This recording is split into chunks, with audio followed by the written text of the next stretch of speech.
그래서 하나님과 친구가 되잖아요. 마음이 달라져요.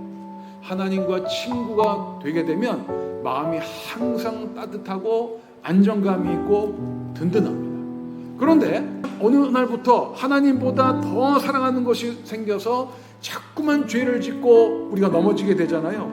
이런 축복된 질감들이 무엇으로 변하는가 하면 양심의 가책, 두려움, 불안함, 캄캄함, 뭔가 찜찜한 이런 느낌들이 계속 따라붙게 돼요. 여러분, 이런 느낌들이 드신다면 어떻게 하면 된다고요? 빛은 어둠을 늘 물리치고 어두움은 빛을 이길 수 없으니 늘 빛 대신 예수님과 친구 삼으시기를 예수님의 이름으로 축복합니다. 보통 하나님을 우리가 갈망한다 그러죠. 그래서 시편 42편을 보게 되면 사슴이 시냇물을 찾기에 갈급함같이 내 영혼이 주를 찾기에 갈급하나이다 그러거든요. 여기서 얘기하는 갈급함 또 갈망이라고 하는 것은요, 다른 말로 이야기하면 하나님을 그렇게 너무나 사랑한다는 뜻이 되겠습니다. 여러분, 부부가 처음에 결혼을 하게 되면 처음에는 연애 감정으로 살다가도 어느덧 나이가 50대 60대에 접어들게 되면 서로 친구처럼 된다고 그러죠. 여기도 50이 훌쩍 넘으신 분들이 상당히 많이 있는데요. 남편과 아내분이 서로 친구처럼 그렇게 지내고 계세요? 아니면 왼수처럼? 여러분, 친구라고 하는 것은 서로 친밀하게 지내는 것을 말하는 것입니다. 이제는 친구이기 때문에 굳이 말하지 않아도 초코파이 관계처럼 되는 거예요. 초코파이는 어떤 관계죠?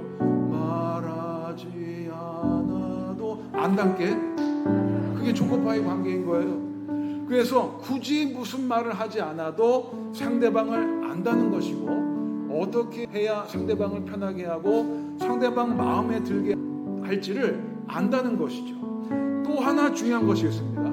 우리가 하나님의 친구가 되기를 원한다면, 동시에 세상과 친구가 되고자 하면 하나님과는 원수가 되는 거예요. 가늠한 여인들아, 세상과 벗된 것이 하나님과 원수됨을 알지 못하느냐? 그런즉 누구든지 세상과 벗이 되고자 하는 자는 스스로 하나님과 원수되는 것이니라.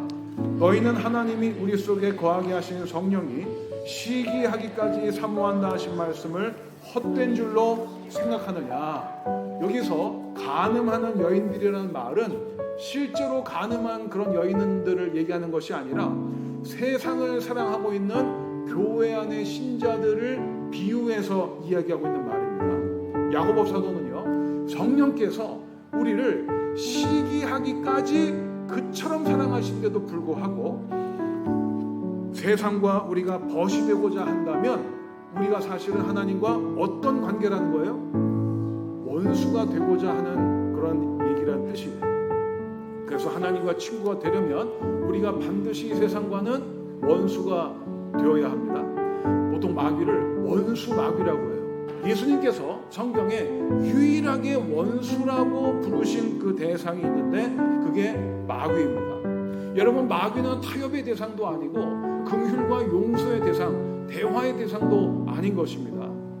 예수님의 원수가 마귀이기 때문에 우리의 원수도 마귀인 것이에요. 그리고 이 마귀의 부추김을 따라서 세상이 추구하는 육신의 정욕, 안목의 정욕, 이생의 자랑, 이런 것들을 우리 역시 따라가게 되면 우리도 하나님과 원수 관계가 된다는 얘기죠. 성경은 우리가 사랑할 수 있는 대상이 크게 두 가지라고 이야기하고 있는데, 하나는 하나님이시고 또 하나는 세상입니다. 예전에 실제로 있었던 일인데요. 목사님들이 정기적으로 회의하기 위해서 모이는 그 모임을 뭐라고 부르는 줄 아세요? 노회라고 해요. 노회. 그런데 어느 목사님이 이 노회 모임에 당신 손녀를 데리고 오셨대요. 그 해방 이후에 처음 있는 일일 겁니다. 여러분, 왜 그 목사님이 노회 모임에 자기의 손녀를 데리고 오셨을까요? 너무 예뻐서, 떨어지기 싫어서, 그리고 또 좀 자랑도 하고 싶어서. 이 손주 보신 분들은 자기 자식 키울 때하고는 느낌이 또 다르다고들 해요. 예? 얼마나 이쁘고 사랑스러운지 밥을 먹다가도 보고 싶고요. 또 자다가도 벌떡 일어나가지고 보러 가고 싶다고 해요. 만약에 저에게도 후일에 손주가 생기게 되면 아마 저 역시도 그럴 것 같기는 해요. 제가 요즘 유튜브 보면서 어떤 아기가 방실방실 웃는 그 혼혈 아기인데 뭐 이뻐서 미치겠어요 제가. 그래서 좋아요 꾹 눌렀습니다.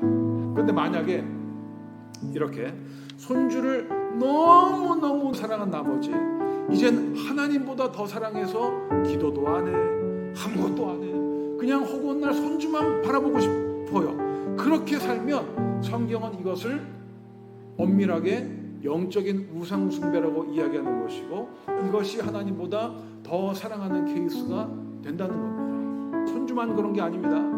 세상의 남편이나 아내나 자식이나 재물이나 성공과 출세나 명예나 권력이나 이 모든 것들보다 하나님을 더 사랑하는 것이 성경이 말씀하는 계명인 것이고, 바로 이 계명을 지킬 때라야 우리가 하나님과 친구 사이가 될 수 있다고 말씀하시는 거예요.